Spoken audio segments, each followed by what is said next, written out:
Ici, la vague qui a rayé de la carte des villes entières a laissé plus d'une centaine d'enfants orphelins. La dernière fois que le père de Nao et Takashi a été vu vivant, il portait Shako, leur chien, juste après le tremblement de terre. Puis il est retourné en ville, à Rikuzentakata, pour chercher leur mère. C'est à ce moment-là que le tsunami a frappé.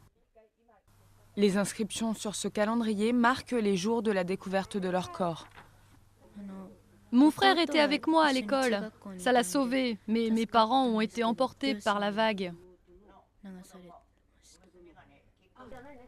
Le frère et la sœur vivent maintenant avec des amis de la famille.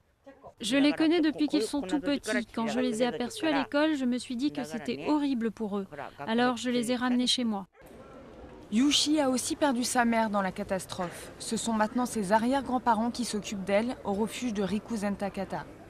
Dans cette ville, plus de 50 enfants ont perdu au moins un parent et quelques-uns ont perdu les deux. Ce qui nous inquiète le plus, c'est de ne pas savoir comment soutenir psychologiquement des enfants qui ont perdu leurs parents dans le tsunami. Beaucoup d'enfants sont trop jeunes pour comprendre que leur famille a été emportée par la vague et que leur maison s'est effondrée.